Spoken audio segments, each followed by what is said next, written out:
இந்த தமிழக குருசு மலைக்கு பெருமகிழ்வோடு வரவேற்கின்றேன்.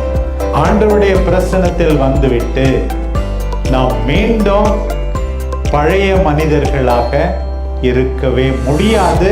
ஆண்டவர் உன்னிடம் வந்தால், நீ ஆண்டவரிடம் போனால் மாற்றம் நிகழ வேண்டியது கட்டாயம்.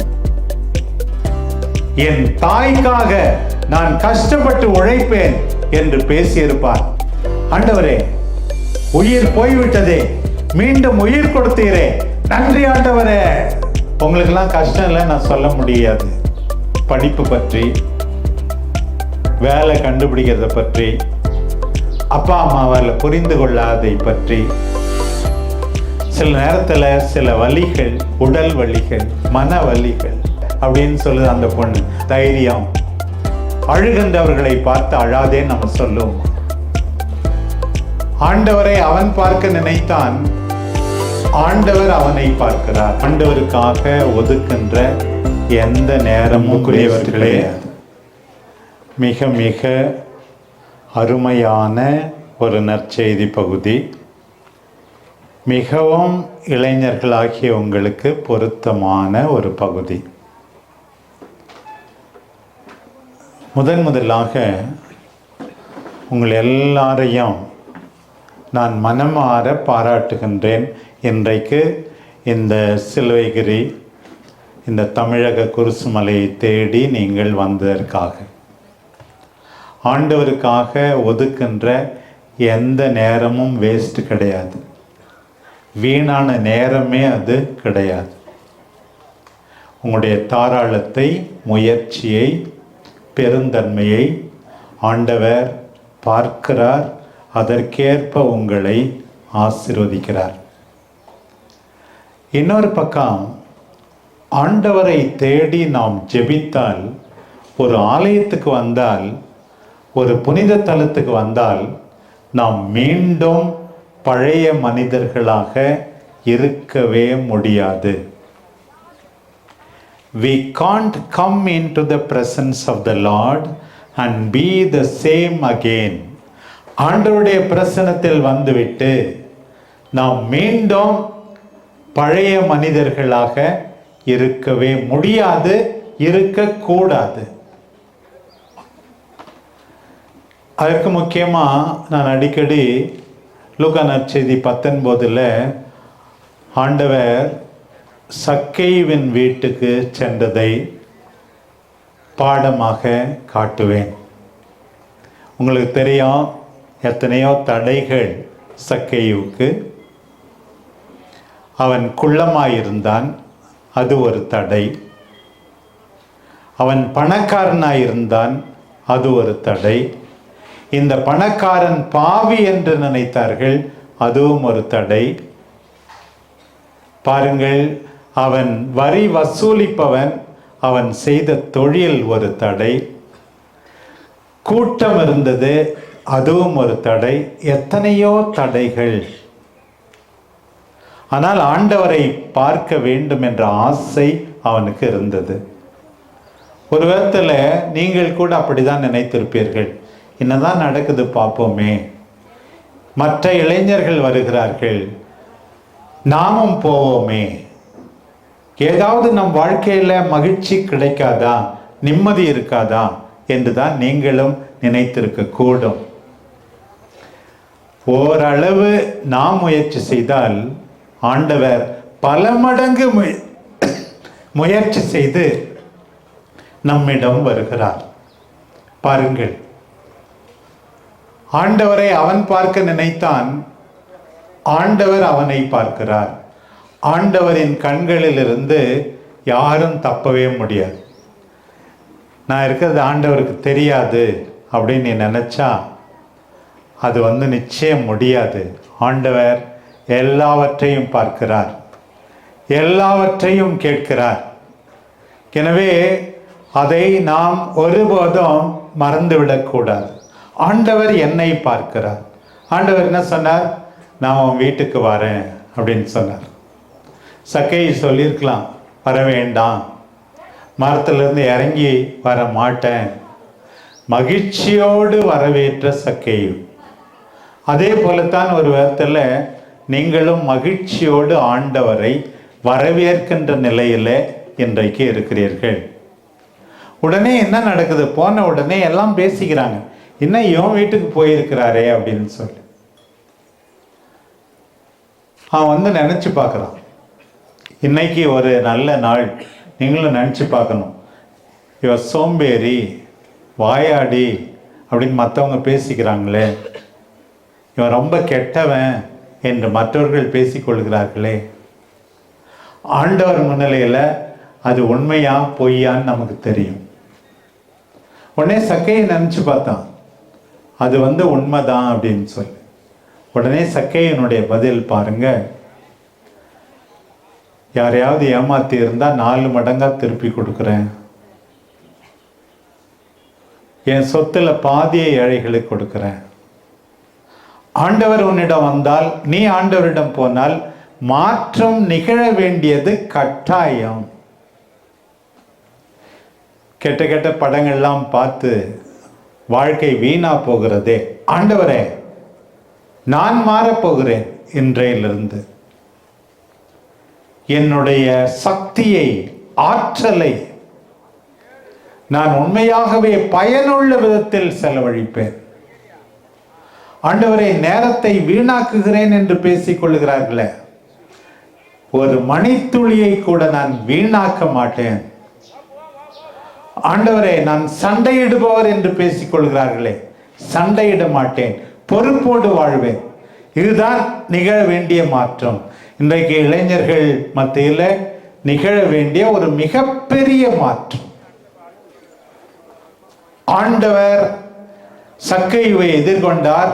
உடனே சக்கையை ஆண்டவர் ஒன்றும் சொல்ல, நீ மாறு அப்படின்லாம் சொல்ல.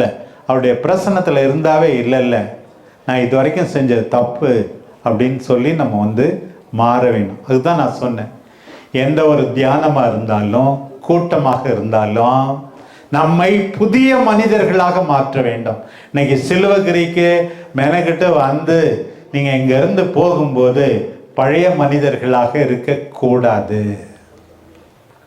அதுதான் ஆண்டவருடைய அழைப்பு. பாருங்க, நான் தொடக்கத்தில் சொன்னது மாதிரி, என்னோடு இருப்பவர்கள், என் வீட்டார், என்னை சந்திப்பவர்கள் என்னால் மகிழ்ச்சியாக இருக்க வேண்டும். அதுதான் நம்முடைய மிக முக்கியமான நோக்கமாக இருக்க வேண்டும்.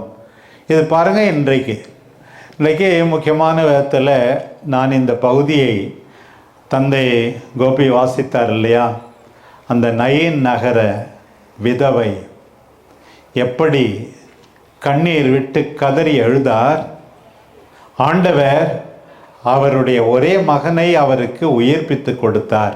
அந்த பகுதி இளைஞர்களுக்கு பொருத்தமான பகுதி. அதை வாசிக்க கேட்டோம். முதல்ல ஆண்டவர் போயிட்டு இருக்கிறார்.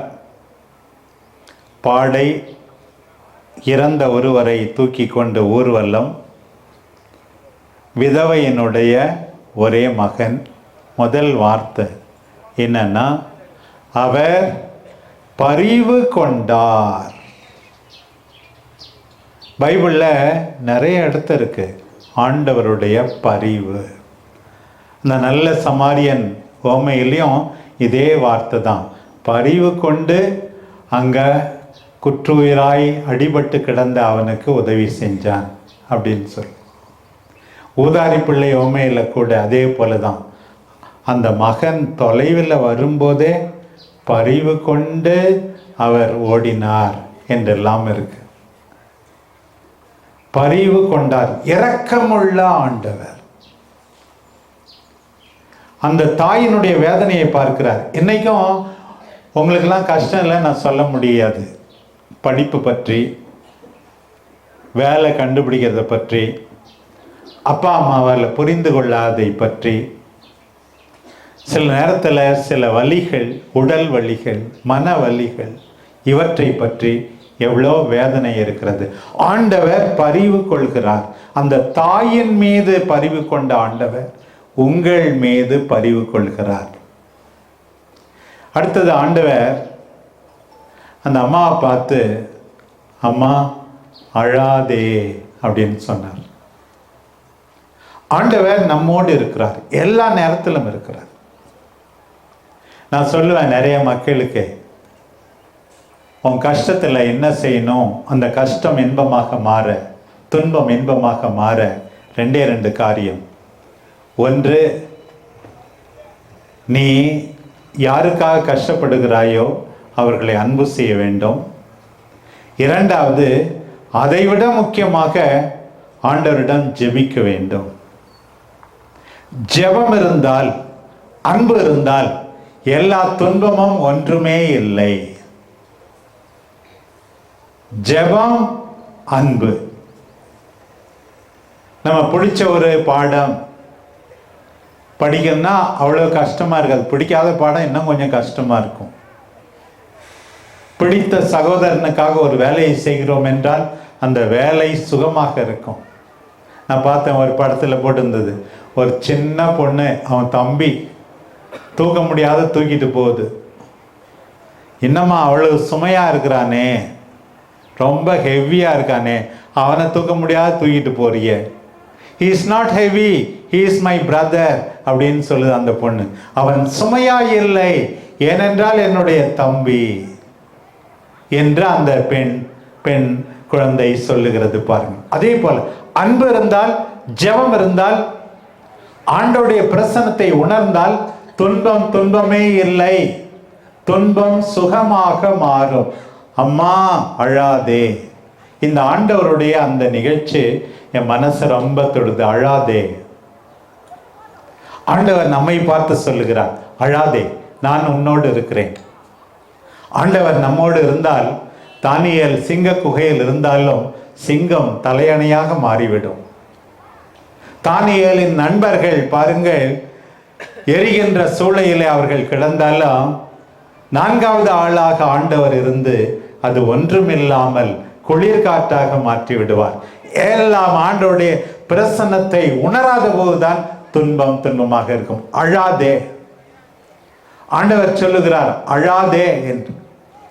இந்த ஆண்டவருடைய தனிப்பட்ட அன்பை நாம் உணர்கின்ற போது நாம் எப்படி மாறுவோமாமா? பிரியமான இளைஞர்களே, இளம்பெண்களே, நாம் எப்படி மாறுவோமோ?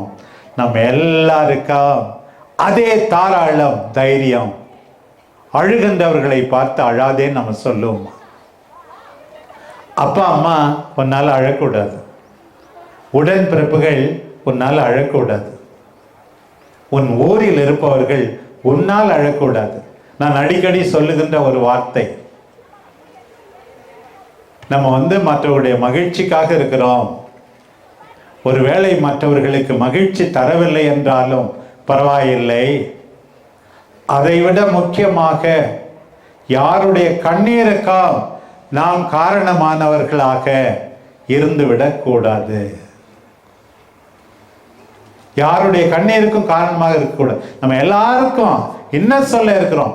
அழாதே என்று சொல்லத்தான் நாம் இருக்கிறோம். அடுத்துதான் மிக மிக முக்கியமானது, ஆண்டவர் பாடையை தொட்டார், இளைஞனிடம் பேசுகிறார். அதே ஆண்டவர் இன்றைக்கு உங்களோடு பேசுகின்றார். என்ன சொன்னார்? இளைஞனே, இளம் பெண்ணே, நான் உனக்கு சொல்லுகிறேன், எழுந்திரு அப்படின்னு சொன்னார். நான் உனக்கு சொல்லுகிறேன், எழுந்திரு. இன்றைக்கு ஆண்டவர் உங்களிடம் சொல்லுவதாக இந்த வார்த்தையை கேளுங்கள். சோம்பேறியாக இருக்கிறாய், எழுந்திரு. பாவியாக இருக்கிறாய், எழுந்திரு. சண்டை போடுபவராக இருக்கிறாய், எழுந்திரு. இன்றைக்கு ஆண்டவர் சொல்லுகின்ற வார்த்தை, நாம் எல்லாரையும் பார்த்து எழுந்திரு என்று ஆண்டவர் சொல்லுகிறார். பாரு, உடனே அவன் எழுந்திருத்தான். பாருங்கள், எவ்வளவு பேர் தூங்கிக் கொண்டே இருக்கிறார்கள், வாழ்நாள் முழுவதும் தூங்கிக் கொண்டே இருக்கிறார்கள். அப்படி இருந்து விடக்கூடாது. நாம் எல்லாரும் எழுந்திருக்க வேண்டும். அந்த ஊதாரி மகன் எழுந்து தந்தையிடம் போவேன் என்று சொன்னானே, அதே போல பாவ குழியிலிருந்து எழ வேண்டாம், நம்ம எல்லாருக்கும் அழைப்பு, எழுந்திரு. இன்றைக்கு ஆண்டவர் சொல்லுகின்ற வார்த்தை, உன்னுடைய மெத்தன போக்கிலிருந்து எழுந்திரு, பாவத்திலிருந்து எழுந்திரு, கெட்ட பழக்கத்திலிருந்து எழுந்திரு, நேரத்தை வீணாக்குவதிலிருந்து எழுந்திரு. எதிலிருந்து எழுந்திருக்க சொல்லுகிறார் என்று உனக்கு தெரியும். அன்றைக்கு பணக்கார வாலிபனை பார்த்து ஆண்டவர் சொன்னார், எல்லாம் நல்லதான் இருக்கு, ஆனா ஒண்ணு குறையா இருக்கு. பணத்தின் மீது ரொம்ப பற்று உனக்கு. நீ போ, உள்ளதெல்லாம் விற்று ஏழைகளுக்கு கொடு, பிறகு என் பின்னே வா என்று ஆண்டவர் சொன்னார். அவனுக்கு இஷ்டம் இல்லை, எழுந்திருக்க மாட்டேன், உன் பின்னாடி வர மாட்டேன், முகம் வாடி வருத்தத்தோடு சென்றான். இங்க சக்கையும் மகிழ்ச்சியோடு தன்னிடம் இருப்பதை பகிர்ந்து கொண்டார். ஆனால் அந்த பணக்கார இளைஞன் முகம் வாடி வருத்தத்தோடு ஆண்டவரை விட்டு தூர போய் விடுகிறார். இன்றைக்கு ஆண்டவர் உங்கள் எல்லாருக்கும் பேசுகிறார், எழுந்திரு. எழுந்திருக்க போகிறோமா? இல்லை, குழியிலே தான் விழுந்து கிடப்பேன் என்று சொல்ல போகிறோமா? ஆண்டவருடைய வார்த்தையை மட்டும் நாம் கேட்டால் நம் வாழ்வு மெளிரும் என்பதிலே சந்தேகமே இல்லை. ஆண்டவர் பேசினார். எழுந்த அவன் என்ன செய்தானா, நற்செய்தி பகுதி சொன்னது, அவன் எழுந்து பேசத் தொடங்கினான். இதுதான் உங்கள் எல்லாருக்கும் இன்றைக்கு ஒரு மிகப்பெரிய பாடம். ஆண்டவரோடு பேச வேண்டும். செத்து போயிருந்தோம், பேச சக்தியற்று இருந்தோம். ஆண்டவரோடு பேச வேண்டும், பெற்றோரோடு பேச வேண்டும். கம்யூனிகேஷன் அண்ட் கம்யூனியன், உறவு, உரையாடல், இது ரெண்டும் இருக்கணும். சில பேர் அப்பா அம்மாலாம் என்ன சொல்றாங்க தெரியுமா, அவன் ஒண்ணுமே பேச மாட்டான், வெளியே போய் சுத்திட்டு வரான், சாப்பிட்றான், மொபைல் எடுத்துக்கிறான், டிவி பார்க்குறான், தூங்கிடுறான். கம்யூனியன் இல்லாத வாழ்க்கை, கம்யூனிகேஷன் இல்லாத வாழ்க்கை, உறவு இல்லாத வாழ்க்கை, பேசாத வாழ்க்கை. பகிர்ந்து கொள்ள வேண்டியது, அம்மாவிடம் பேச வேண்டியது, அப்பாவிடம் சொல்ல வேண்டியது. உன்னுடைய வாழ்க்கை ஒரு மறைபொருளாக இருக்க வேண்டிய அவசியம் இல்லை. பெற்றோரிடம், உறவினரிடம் பேச வேண்டும். சில பேருடைய தீமை அதிகம் பேசுவது, இன்னும் சில பேர் எதுவுமே பேசாமல் இருப்பது. பேசும்போது நம்முடைய வார்த்தைகள் எப்படி இருக்க வேண்டுமா? பவுல் சொல்லுகிறார், கேட்போருக்கு அருட்பயன் விளையுமாறு ஞான வளர்ச்சி தரக்கூடிய நல்ல வார்த்தைகளையே பேசுங்கள்.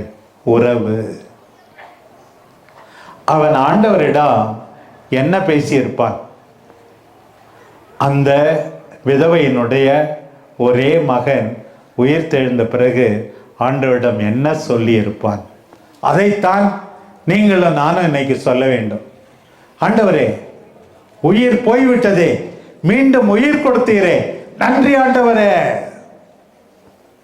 நாம் எல்லாரும் சொல்ல வேண்டியது, நன்றி ஆண்டவரே, என் வாழ்வுக்காக நன்றி ஆண்டவரே. என்னிடம் இருப்பதெல்லாம் நீர் கொடுத்தது ஆண்டவரே. என்னுடைய திறமை, என்னுடைய படிப்பு, என்னுடைய அழகு, என்னுடைய சக்தி, என்னுடைய வல்லமை, ஆண்டவரே இறந்து போய் கிடந்தேனே, நன்றி ஆண்டவரே என்று அவன் பேசியிருப்பான். அந்த அம்மா அழுதார்கள் அவன் இறந்த போது. அந்த அழுகுரலை ஆண்டவர் கேட்டார், கண்ணீரை பார்த்தார், மீண்டுமாக அந்த மகனை கொடுத்தார். எழுந்திருக்கிற நீ இனிமேல் மீண்டும் அந்த தாய் நீ உயிராய் இருக்கும் போதே அழுமாறு நீ வாழ முடியுமா? வாழக்கூடாது. என் தாயினுடைய கண்ணீருக்காக, கவலைக்காக, இறங்கத்தக்க நிலைக்காக என்னை மீண்டும் ஆண்டவர் உயிர்ப்பித்திருக்கிறாரே, அந்த தாயை மகிழ்ச்சியோடு வைத்திருப்பேன் என்று அன்போடு பேசியிருப்பான் அந்த இளைஞன். என் தாய்க்காக நான் கஷ்டப்பட்டு உழைப்பேன் என்று பேசியிருப்பான் அந்த இளைஞன். இப்படித்தான் அவனுடைய மாற்றம். மற்றவர்களோடு அவன் பேசுவது, அவனுடைய வாழ்க்கை முறையே முற்றிலுமாக மாறி இருக்கிறது. பாருங்கள், உங்களுக்கு தெரியும், லாசரை அவனுடைய சகோதரிகளுக்காக ஆண்டவர் உயிர்ப்பித்து கொடுத்தார். அவர்கள் கண்ணீரை கண்டார். அதற்கு முன் லாசர் எப்படி இருந்தாரோ மீண்டுமாக உயிர் பெற்ற பிறகு அந்த சகோதரிகளை பாசத்தோடு பார்த்திருந்திருப்பார் இல்லையா? அதே போலத்தான் நம்முடைய வாழ்வு. ஒருவேளை நாம் இப்போது இறக்கவில்லை, ஆனால் நாம் பிறந்ததே ஆண்டவர் கொடுத்த ஒரு ஆசீர்வாதம். நம்மிடம் இருப்பதெல்லாம் ஆண்டவர் கொடுக்கின்ற ஆசீர்வாதம். இன்றைக்கு அந்த விதவையினுடைய மகனை போல நாமும் பேச தொடங்க வேண்டாம், நாமும் உழைக்க தொடங்க வேண்டும், நாமும் நல்லது செய்ய தொடங்க வேண்டும். கடைசியாக நாம் பார்க்கிறோம், அந்த பகுதி இப்படி முடிக்கிறது. உண்மையாகவே கடவுள் தம் மக்களை சந்திக்க வந்திருக்கிறார். The Lord has visited his people என்று சொல்லப்பட்டிருக்கிறது. உன்னை பார்ப்பவர்கள், உன் பேச்சை கேட்பவர்கள், உன் படிப்பை காண்பவர்கள், உன் நற்செயல்களை காண்பவர்கள் எல்லாரும் உண்மையாகவே ஆண்டவர் மக்களை சந்திக்க வந்திருக்கிறார் என்று சொல்ல வேண்டும். உன்னை பார்த்து ஆண்டவரை புகழுமாறு நாம் எல்லாரும் வாழ வேண்டும். இதை மனத்தில் வைத்து நீங்கள் எல்லாரும் முன்னேற வேண்டும் என்று உங்களை நான் கேட்டுக்கொள்கிறேன். ஒவ்வொரு நாள் ஜெபித்து, ஜெபம் எனும்போது நான் சொன்னது போல ஆண்டவரோடு பேசி, ஆண்டவர் பேசுவதை கேட்டு, ஒவ்வொரு நாளும் நல்லது செய்து நம் வாழ்வால் நம்மோடு இருப்பவர்கள் மகிழும் வண்ணமாக, நம்மை ஆசீர்வாதமாக கருதும் வண்ணமாக செயல்படுமாறு அழைக்கிறேன். நம் அன்பு தாய் அன்னை கன்னிமரியா உங்கள் எல்லாருக்காகவும் பரிந்து பேசுவாராக. ஆமென். நன்றி.